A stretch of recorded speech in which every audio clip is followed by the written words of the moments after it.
Hello and welcome to JHUK. This week we try not to be distracted by the Brexit row and the resignations that are occurring as we go to air, and instead concentrate on an American woman who could be leading her country one day, Michelle Obama. And we look at the difference between cultural appropriation and appreciation. When does appreciation cross the line to become appropriation? I'm Priscilla Nwikpo, and on the panel this week, founder of the Common Sense Network, Mike Omoniyi, journalist and broadcaster, Afua Adum, and the author and journalist, Ayo Akinfe. So let's start with Michelle Obama. She's been trending on social media due to her book launch and those incredible magazine photo covers. But she's much more than just beautiful images. She's a woman of substance and a role model for women all around the world. So, ladies and gentlemen, 2 years after leaving the White House, she's still commanding a whole lot of, headlines and ticket sales for her book here in London. It was crazy. I didn't get one. It was sold out in moments. Yeah. What is it about Michelle Obama? Let me come to you first, Mike. Well, she's very interesting. I mean, some would say polarizing if you're Republican, but she is a strong, independent black woman. She's educated. She actually, I think, was working at a law firm before Barack got there. She's smart. She's not just a pretty face. I mean, we moved past that. She's very, very intelligent, and she's a strong, independent black woman. And I think it's good to see the world celebrating that for once. I think I agree with you on that one. What is it about her? What's the big deal? What's the fuss? It's Michelle Obama. It is Michelle Obama. And I think that she has this kind of enigma status. I mean, she went into the White House and really made the role of First Lady her own. I mean, I know I sound like one of the X Factor judges when I say that. But, she took a role which she admitted herself, a role in office, which wasn't really a role, and took things that she was passionate about, like healthy eating for children, exercising for children, and did her best to make a job out of something. And she's relatable. I love that. Relatable. Ayo, I mean, she transcends all the racial barriers, you could, whatever you want to call it. She's loved right across. Why do you think she has that appeal where she transcends all the racial barriers? I think, first of all, you've got to look at her charisma. She's just this platform speaker who just appeals to everybody. I mean, listening to her at times is like listening to Dr. Martin Luther King Jr. During the civil rights struggle, 15% of the white population in America actually joined the civil rights struggle because they were just so infected with Dr. King's charisma. And, I believe Michelle's got that as well. And I believe if she ran for the White House, she stands a good chance of winning. So she talks about in her book, as Afua wants to tell me, everything in her book, I won't allow you. She talks about in her books that, she had to have IVF. To be able to have her babies. And she describes the fact that, she too went through miscarriages. And did it surprise you when she mentioned the fact that she had IVF for her babies? Yes, I must admit, I was taken a bit aback by that. Because if you look at her, the way she conducted herself throughout the 8 years she was in the White House, she always tried to stick to the issues. She always said, she came up with this famous quote, "When they go low, we go high." So I would have thought her book, I haven't read it yet, I haven't bought it yet. Don't worry, I won't let Afua tell you. Okay, please, stop her from saying I will. She can't spoil it. I would have thought her book would have been more about issues, healthcare, children, racial equality, gender issues. But she decided to add a personal angle to it, which, to be honest, is a good thing. It's not bad to, give us a little bit of insight into who you are as an individual. And I think to pick up on what you said there, I think that's why there is so much buzz about the book, because she said herself, not in the book, in interviews, that this was a chance for her, after 8 years of not being able to say all the things that she wanted to say, this was a chance for her to be herself, to be honest and tell her story. And I must admit, I was totally shocked by the IVF admission, by the miscarriage story, because Barack Obama and Michelle Obama went through their presidency without a scandal. Not saying that it's a scandal, but there was never any hint of it. There was never any mention of it at all. So for that to be one of the top lines from the book was like, wow, what else can we expect? Absolutely. So Mike, I mentioned there that, about her running for the US presidency, and on social media she's described as the forever First Lady. What are your thoughts on that? Do you think we're likely to see a President Michelle Obama? No. I don't think we are. I hate to shatter everyone's illusions. Everyone goes, no, no, I don't think we're going to have it. Mainly because, one, she's kind of vehemently denied it. She said, I'm not interested in it. And a few interviews, one with Oprah, one with kind of news outlets as well. She doesn't want to do it. But also, I think what's dangerous here, I hate to take a turn, but what's dangerous here is the kind of celebrity status kind of presidency thing that's happening now. So we know that, Reagan to some extent was like kind of the first kind of TV president, as it were. And now you've got, well, with Obama using social media, we've got the kind of this social media kind of superstar, kind of messiah kind of complexy like president. Not forget and Trump now, on social media. Trump as well, Trump is the same. But my fear is that now we're talking about Oprah or Michelle Obama, all these, I mean, someone said The Rock running for president. I'm like, no, that's not what presidency is. It's not a popularity contest. It's not X Factor. It's something totally different. So I don't think she wants to do it, and I think it would actually be an issue. I don't think they've heard, they consider it that way in a country that I know. Yeah. In Africa. We won't mention any names. But well, actually, though, I was speaking a bit earlier about this. Like, I've been watching a series online with presidential aspirants actually being asked kind of tough questions about what they think about politics. I do think Nigeria is moving in the right direction. I don't know if that's where you're leading to, but I do think we just got to go back to issues. That's my fear. Not too much celebrity issues.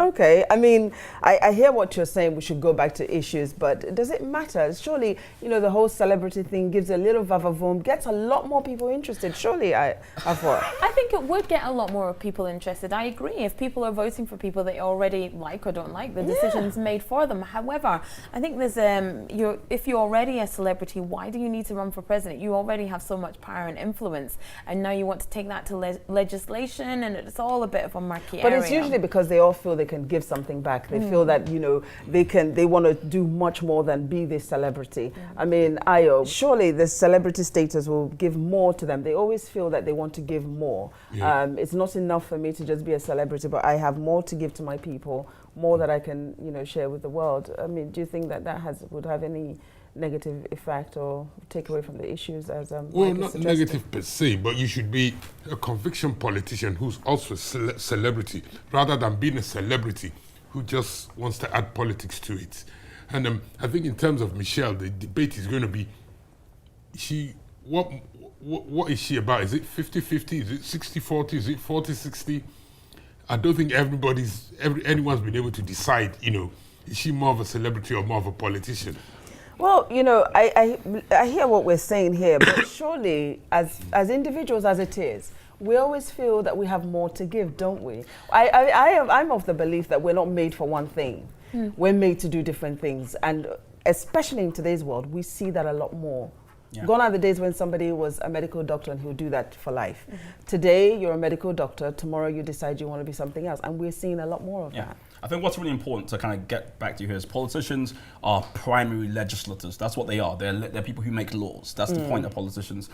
Celebrity is someone who's lauded for or loved for qualities, which is it's a good thing. They can, I actually think Michelle Obama had a great deal being. I know she said she never wanted to go into politics, but she had a great deal because she couldn't be held to task on policy because it was her husband, but she could campaign on what she cared about, something like fitness and stuff like that. The issue with kind of celebrities becoming politicians, as it were, all you have to do is look at Trump. Trump so is very on that important. note, staying on the celebrity note, we're seeing the December issues of a lot of magazines this year are going to be carrying women of African origin or African American women. Serena Williams is on GQ, Woman of the Year. Viola Davis is also on Glamour magazine. Is this a new trend that we're likely to see happening, or is it just a flash, as it were? I think it's not a trend because black women are not a trend. Okay. We're not flash in the pan. We're not going to be trendy today, not trendy tomorrow. I think it's a case of publishers and magazine editors waking up and realizing that in fact black women do sell covers. I've worked in magazines for years. Remember once upon a time they said they didn't sell covers. That's why they didn't put them on. And I edit a magazine at the moment which is for black women, so we always have black women on our covers. But I've interviewed Tandy Newton, and she in 2011 I think it was, and she said, I've been told by X magazine and Y magazine that they won't put me on the cover because I won't sell. And 7 years later she has appeared on the covers of those magazines that she mentioned. You can Google it and you can find out the names. But now I think magazine editors are realizing, look, black women can sell covers as well as, if not more so than their white counterparts. It's just about realization. And I mean, with Serena Williams, she is the greatest tennis player of all time. Who doesn't want to see her on a magazine cover? And Michelle Obama has transcended race, women, everything. She's like a goddess. There's no one that doesn't love her. You know, so she's going to Mike sell a doesn't cover agree anyway. with you on that. I don't. But coming back to her talking about her running for office, Yeah. I think she never will because she said she doesn't want to. But I think at this point, America would be far too polarized to be able to vote for her. There's no way you can go from Trump to Michelle Obama. I wish I can allow you to continue, you know, but as a woman, she may change her mind, you never know. Well, that's all we've got time for this moment. Don't go away because we'll be right back. So please join us in a few moments. We're not going away.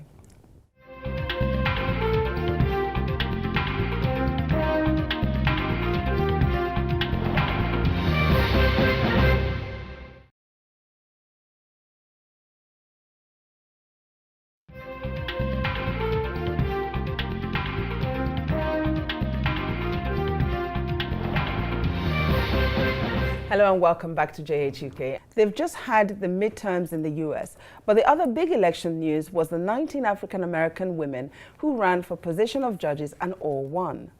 They campaigned under the slogan Black Girl Magic with the support of the Harris County Democratic Party. This is in sharp contrast to the UK, where it has been recently revealed that the parole board has no black people amongst its 240 members. Wow. I mean, we have a different system here in the UK, but could it be seen here? Could we see anything like that here, where we'll have 19 women of African origin running for office of judges and be able to all win at the same time, Ayo? No, I don't think we could get that. How can you say that? We have the Meghan effect. We're still light years away from there. In America, despite all their problems, the fact remains that they've had a civil rights movement. There's an expectation that everybody has a right to be part of the country. In the UK, there's still this traditional English xenophobia, which manifested itself with the Brexit vote that is still here. And so, you know, black people who've lived here all their lives for 2-3 generations are still, I think, at the back, you know, there's still this subconscious thing that you're not from here. And I think that will, for now, for the time being, it will always play on things. Okay, I don't know if I agree. I'm not sure that we'll get 19 of them at once, but I really do think that the Meghan Markle effect will absolutely play, and I think we're beginning to see it. Afua is not agreeing with me. No, I agree with Ayo. It's just, You keep saying no. I just think, I mean, out of 240 members of the parole board at the moment, you have 12 who are of Asian or some sort of ethnic minority, and none of those are black. Yeah. And it's said that at the there was something like 5 interview stages, and they all fell at the wayside at interview stages 1 and 2. There's something inherently wrong with the parole board system. Obviously, they've gone through a lot of changes because of the John Warboys case, and the head of the parole board left, and a lot of things are happening there. I understand that, but this would be the perfect opportunity for them to bring in more people of color. But the fact that it takes 19 African American women to be elected for us to figure out that we have none means that nobody was aware of the problem in the first place and clearly didn't care.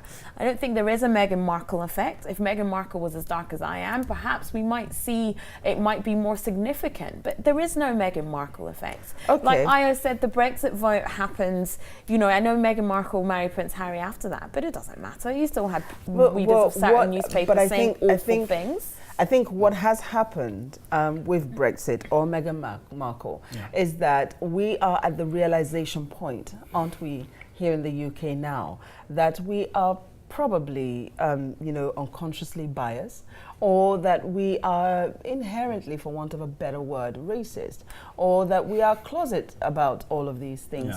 Yeah. So I do think that realization is a beginning of change. I mean, I don't know what you think. Yeah, I agree. A couple of things though. just to say, there's a lot of grassroots campaigners who have been trying to fight racism as and structural oppression in this country for a long time, way before Meghan Markle got interested in Prince Harry. So they're kind of like to tie it. I'm not saying you're doing so, but people often say Meghan Markle's kind of changed the games. No, she's a one woman who fell in love, and it so happens she's black and he's white. But really and truly, there's people who are at the kind of grassroots level fighting this for and have been doing so for a long time. To look at some stats really quickly.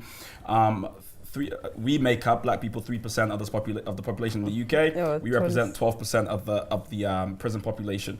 In America, I think America makes up, black people make up something like, I think 12 or a bit more percent, but they make up 35% of the prison population. So if this can happen in America, definitely we can get some black members of the very board. quickly though, before I move on to my next ask, which is this. Yes, we have 19 women that are now judges, in the court. Are we likely to see less people of young black men, as it were, in America going to prison then? Since we have judges of the same, do we think it's going to have that kind of effect? I think it will, not directly, not necessarily because they're black, but because one of the issues these judges are going to have to deal with is bail reforms, which has been a big problem, and a disproportionate number of black people go to prison in America because the bail system is rigged against them. Now, in Harris County, all 59 seats were won by the Democrats, and they've promised bail reform. So I believe once this comes in, you will see more black people getting access to bail. Okay, now I hear you, but we're talking Texas, which is very much in the South in the US here, and it is the biggest, the second biggest state in the US, and it's associated with cowboys and all of those things. But what do we think has changed recently that has brought about, this new embracing, if you like? And it's a really good question you ask, because weirdly, since Trump has been the president, you have more women, and especially women of ethnic minorities, elected as governors, or come into the government or in legislature in the US, which is kind of a bizarre byproduct of his presidency, considering so much of what he stands against. And Texas, I've seen lots of things on social media that Texas, the state, were very proud that they managed to do this, because, like you said, it's associated with cowboys and rednecks, and is a very red state, very Republican state. I think it's maybe just people waking up and realizing that, look, we need to get more people who are reflective of the society that we live in positions of power to make decisions that affect us all in a positive way. But is it that easy, Mike? No. Just an awakening that suddenly... No, so I don't think it's... I'm a social scientist, so the idea that things just happen is like, no. So I think one of the major things we can look at is, one thing that happens when you get kind of polarizing figures who kind of are in power is those who are displaced kind of galvanize together, and you can see that through history. So a positive thing that Trump has done is essentially made the Democratic Party wake up a bit and go, well, so what's happening here? We thought we were going to win. And then two, minorities come together a bit more, because they understand to fight Trump, we've got to come together, right? So gay, straight, black, we got to come together to fight this kind of one guy. So I think you can kind of look at that as one of the contributing factors for what we're seeing. Interesting. So coming back to our parole board here in the UK, the head of the parole board says that it's because of unconscious bias that we see the situation where 240 members are all white. I mean, what is unconscious bias in the first instance? I know I've mentioned it, and what do we need to do to encourage more people to be unconscious bias? And I say this because I just want to kind of get this out there. People have called it tacit racism, and there's this notion that you're kind of unaware of your kind of implicit kind of thoughts and views that you've harbored for a long time, and it could be the case. However, I just want to add another layer to this, and I think we have to be very careful about identity politics. Namely, this idea that if we get black people into the parole board, they're going to become black champions. They're going to become people who kind of stand up for black people. That's not true, and neither is it the case that if we have a certain amount of white people on the board, they're going to disproportionately kind of harm black people. I want to see people who do crime go to jail. And when, in terms of them getting released, I want them to be assessed, and if they're fit, they get released. That's what I want to see. Now, but it doesn't always work that way. I know. That's the ideal. Yeah.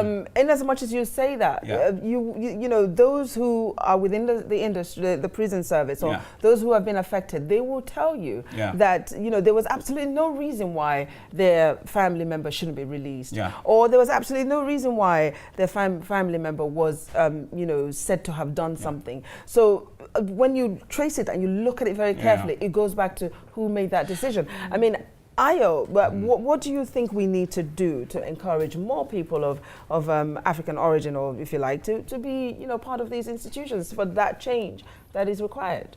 Well, from what we were told, there was a lot of black people who actually applied to go on the parole board, but they got dropped along the way. So I'm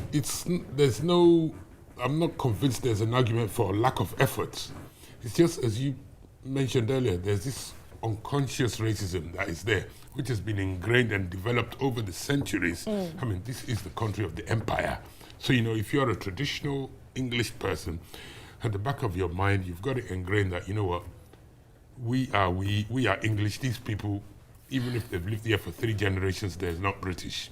And back to the issue you raised about black people influencing what goes on the parole board or within the justice system, I think it is an issue. Because do you know that when people die in custody and they have to make a decision could be made to cremate somebody. Now, for most African people, cremation is culturally unacceptable. But because there's no black people on these boards or in this system, there's nobody to stand up and say... Is it only black people that can harbour that belief, is my point. That's my thing. I'm not saying you're wrong. Yeah. We have to be careful of thinking, so long as we get 3% of the parole board black, the issue's fixed. No, that's not the issue. No, but if someone actually raised it, would they? I don't think they're aware of it. This is the thing, is that if you need to bring these people to the table in the first place, so they can influence these conversations. But you need to make the parole board, first of all, attractive for people of different races and ethnic minorities to want to work there. But also, you've got to, whatever systems were allowing them to fall down at the first and second hurdle. I'm not saying we should have affirmative action, but they should be looked at, the reasons why they seem to be weeded out so early. Well, on that note, we're going to take a quick break. We have so much more to discuss when we come back, so please join us in a few moments. We'll be right back. Do you want to join the conversation? Well, you can follow us on Twitter at RealJHUK.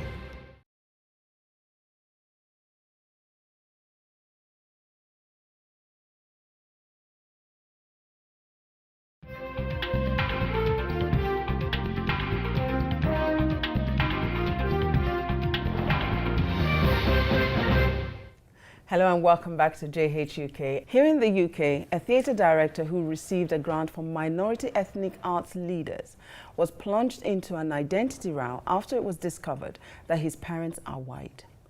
Anthony Ekondayo Lennon says he's never hidden his Irish heritage and has hit back at his critics, saying they've made him feel like a liar and a thief, but says he has had to justify and explain himself his whole life. As you can see from these childhood pictures though, he certainly looks like he's from an ethnic background, which is why he adopted the name Ekondayo, to acknowledge his African ancestry. For me, when I read this story, I thought, this is so sad that he has had to identify as something he's not because of what he's been through. Hold on. So wait for me, I'm coming. So for that reason, I do feel a little bit sorry for him. He doesn't know his exact African heritage, but he's adopted a name anyway. What do you think about it? Do you feel sorry for him? No. You're like, okay. Because first of all, he knew that the grant that he was getting was for someone who's of an ethnic minority. Now, he, unfortunately, in this case, is not of an ethnic minority. His parents are white. If he has African heritage and he can prove it, fine. This is not about how he looks. First of all, you should have said, sorry, I'm not actually of an ethnic minority, even though I look like it, so I can't accept your grant. So people that say that he's saying that he's upset because people are saying he's a liar and a thief, essentially he's taking that grant away from someone who actually is of an ethnic minority and could have used it. But then the theatre that he worked for was for ethnic minorities. It wasn't as though he took the grant into a white... Oh, no, and that's fine. Okay. But you are not an ethnic minority theatre director, my friend. So why have you got this grant? He should have been honest and said, I'm actually not. It's not about you identifying as. Like, I can identify as a cactus right now, but I'm not one. Do you know what I'm saying? Well, but having said that, surely though, we must not ignore the fact that his environment was the kind that pushed him to feel that I have to identify. He didn't identify and still worked within the white sector. No, as I it get were. that. He identified and worked within the black sector. And of course, he said that because of the way he looks, you know, people assumed that he was black, and so he's perhaps, you know, being called things or experienced things that other black people have. But then you just don't decide, okay, people think I'm black, so I'm just going to be black, and then accept a grant for ethnic so then what happens, minorities. Ayo? What happens, Ayo? I know Mike is itching. Bear with him, Mike. What happens when our environment is that porous that somebody needs to go to such a length, but then now we are all hitting out at him and calling him a liar? I actually sympathize with him a lot. I'm not going to be as hard on him as I fear, because I think it just highlights what black people in the UK have to go through. It's not just a black and white thing. You look at the history of the abolition movement, some of the greatest heroes of the anti-slavery era were white. You know, I remember John Brown. When we were in primary school, we used to sing this song, John Brown's body like a molding in the grave. And this was a white guy who was hanged. It's not that popular, that song anymore, is it? Not anymore. He was hanged. He was hanged for helping black slaves escape. So this chap, to me, from what I've read about him so far, everything he's done, he's given back to the black community. If he was pocketing this money or, you know, creating all the films in the white industry, fair enough. But everything he's done is given back to the black community. And that's Hold on, because Mike has been itching. I need to hear Mike. Okay, so I'll let Mike come in. No, so one thing we should do here, we shouldn't kind of make jest of like someone who might be going through an identity issue. Maybe he's trying to figure out who he is, and there's many people who don't know who they are and trying to come to terms with it. And that's fine, that's okay. The issue here is just three actually. One is that he picked some identity markers in the article. He said, I've been called the N-word, I've done this, I've done that. And he says, so like, I feel like I'm black. And that's an issue, because that's not what being black is. Being black isn't being called an N-word. You can't, because you've been called an N-word mistakenly, you know, people thought it was mixed race. You can't say, because I've had that experience, I now understand what it's like to navigate the world as a black person. Because there's the thing about me, I'm not fair-skinned. I have to live black. I don't get to choose when I'm black, you know. So for instance, that's something about his privilege being a bit lighter skinned, is he can choose when he's black. He can go, oh, here's a grant for black people, I'm black now. And then when he's having cocktails somewhere else, oh, I'm white. And he gets that choice, and that's an issue, because you say he hasn't pocketed money. He gets a salary from this, right? And that's a salary taken away from a dark skinned or a black skinned brother who never gets a chance to have this thing. Or sister. Oh, okay, I hear what you guys are saying. However, I mean, I think it's important to point out that in a similar vein, a young Swedish woman caused outrage after people on social media felt that she led them to believe she was black due to her skin color and curly hair. She also used black emojis. It turns out she uses dark makeup and braids her hair overnight to achieve this look. One publication calls the phenomena of the white woman posing as black the Kylie Jenner effect. It's something that is happening so much more now. I've seen I saw an array of pictures recently on social media of these young white girls. And by the time they're done with the makeup, forget it. And the They're filters. black. Let's not forget the filter. Let's not forget the highlight. First of all, let's not give the Kardashian Jenners too much credit, because they don't deserve it. Second of all, this is cultural appropriation. This is people realizing that black culture sells, but black people don't. Good. So they take the best of black culture, which is the gorgeous skin, which is the melanin, which is the highlight, which is the braids, which is the body shapes, put it on a white person, it sells. Put it on a black person, you don't want any part Okay, of that. pause. Now, you know, we're talking about cultural appropriation here. Isn't it the case that it's not so much, because for me, I look at these young white girls who are doing this, you know, the picture of the Swedish girl was up just then. I look at them and I say, wow, isn't that interesting?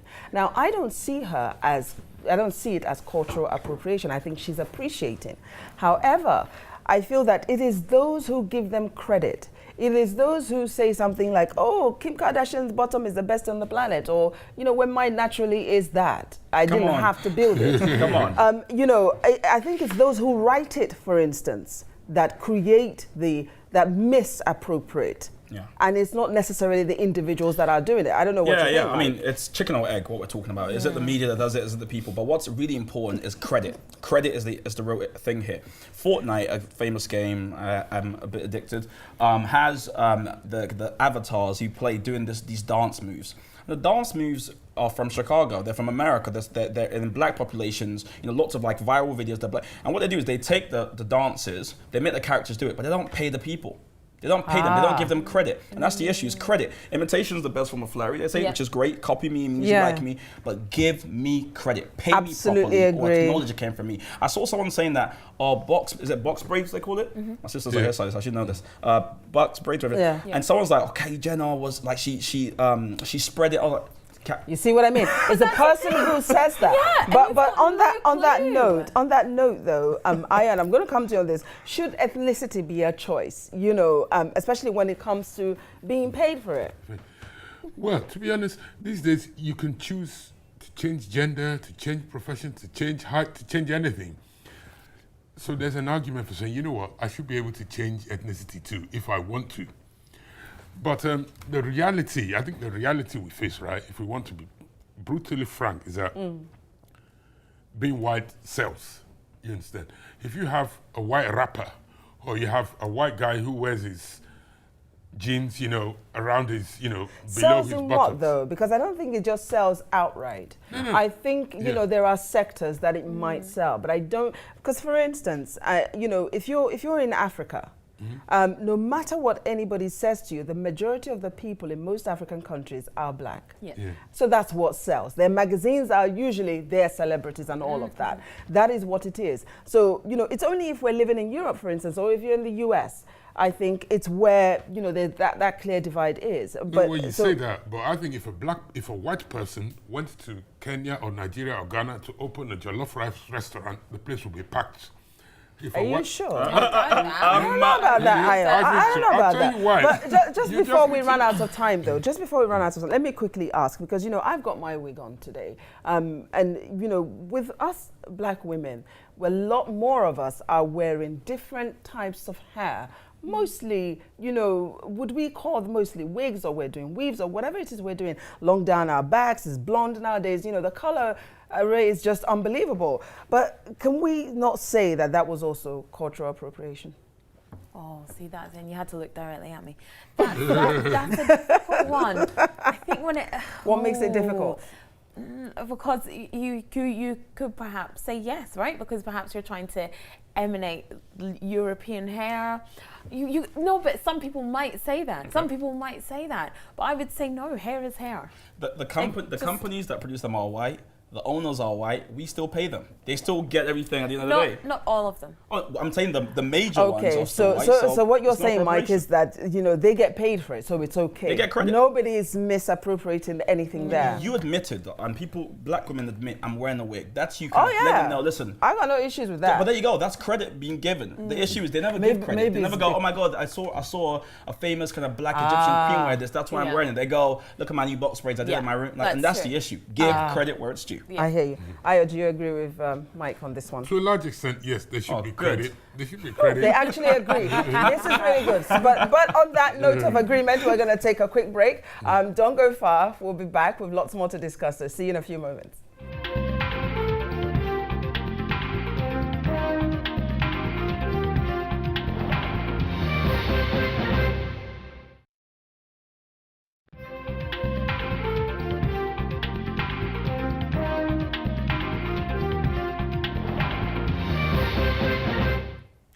Hello and welcome back to JHUK. Here in the UK, a major supermarket says its planned Christmas TV advert has been banned for breaching political advertising rules.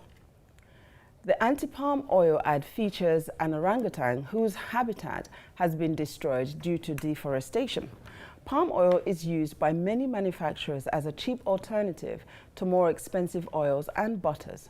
However, it's a food staple for many Africans, both here and at home, and has been for generations. When I heard this whole, cry about the palm oil, I was thinking, what was all that about? Palm oil in the news? Why? How? But sustainability and environment are a big buzzword all over the place at the moment, and was featured on that advert. But we as Africans, we have a totally different relationship with palm oil, don't we, than they do in the West. For us, palm oil is, we consume it more, as opposed to it being in our shampoo and many other things. Was it right for them to ban this advert, as it were? Io, did you see a problem with it? A bit of a difficult one. I do sympathise with the campaign to protect the orangutan. I don't think we should be destroying our tropical rainforest. But this is just an issue in Borneo. Now, Malaysia and Indonesia, those are the only two palm oil producing countries that have this issue with the orangutan, as far as I'm aware. Now, if you look at the other major palm oil producers, Thailand, 1.8 million tons, Colombia, 1.2 million tons, Nigeria, 940,000 tons, none of them has got an issue. So I think this matter could have been resolved without resorting to a ban. You know, palm oil production is a very important economic activity. But how was it political? Because, you know, as I said there, it was banned for political reasons. They breached political advert rules, was what they said. I think because it was sponsored by an environmental group who I presume paid, I don't know, but I presume paid for some of the advert, and suppose it was putting across their political agenda through this advert.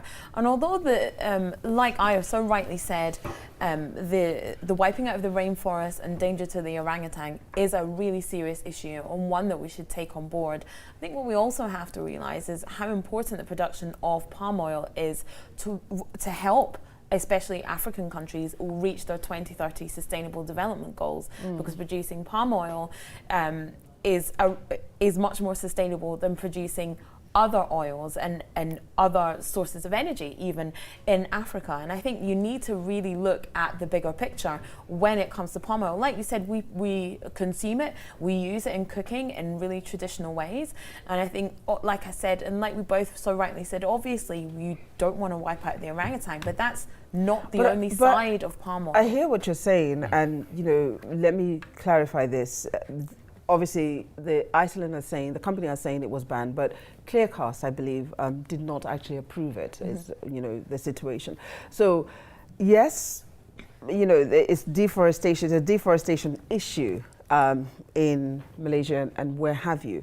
But I've never known it to be a deforestation issue, Mike, because you know, I've certainly seen it being produced, and it didn't require pulling the whole tree down. Yeah, I think it depends where you go. The good thing is we're talking about palm oil, yes, which is good. And so the video achieved its end, which is to get people talking. I don't think it was a policy proposal. It wasn't. It's about to get people talking. And if you think about it, in the UK, many young people have no idea what palm oil is, or even where it's used, or what companies use it. So it's a good thing that's happening here now.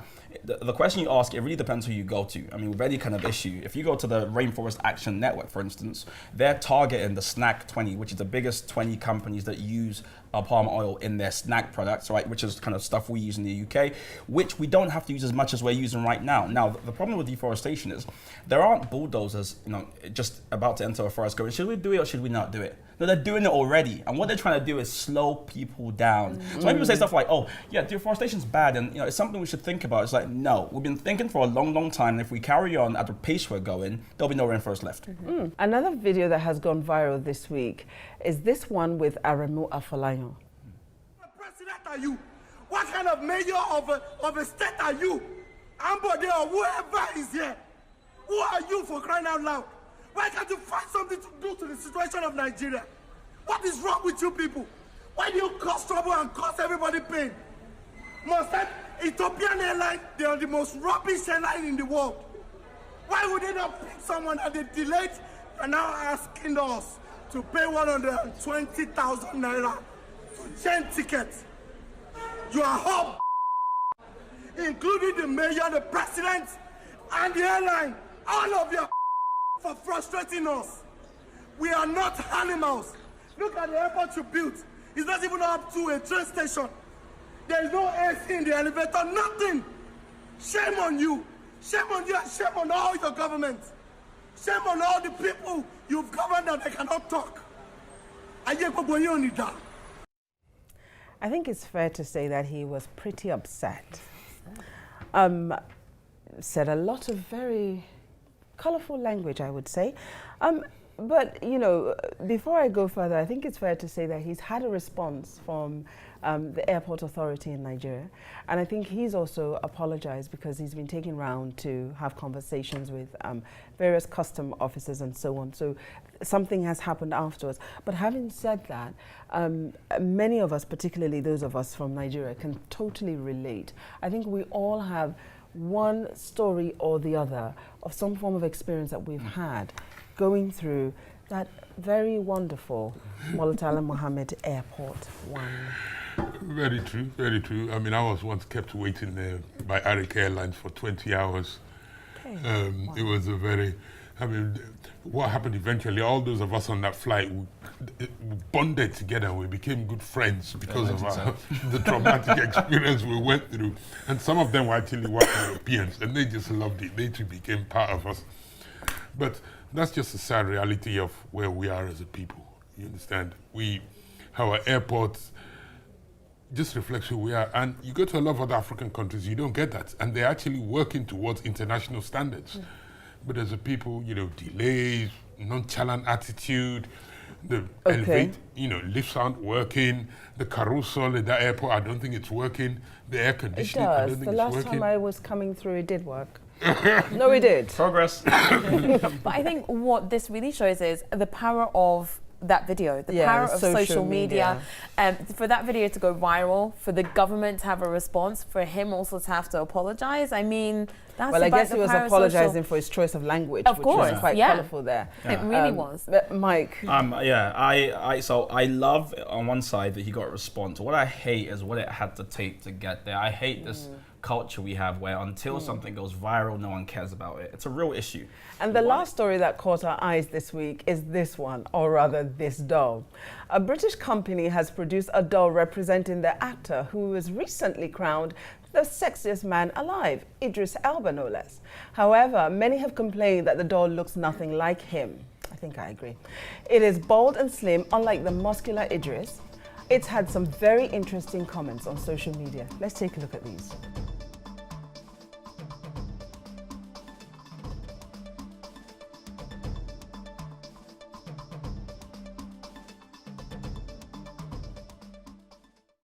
I don't know what you all thought of that doll. I'm going to come to you first, Afua. I mean, it doesn't even look like it. It's just really weird. It's a very, I know he's behind me, he's lingering behind me, isn't he? Doesn't look at all like Idris Elba. Idris Elba has hair. He has and the doll's got a really thin head. I was literally like, who? Are you trying to say Idris Elba's head is big? I'm not saying his head is big. I'm saying his head is not squashed like the doll's was. Right. What's with the jacket over the shoulder? And the doll was so skinny. That's so 1980s. It's just not good. I sent it to my partner. He was like, should I buy you this for Christmas? I said, no.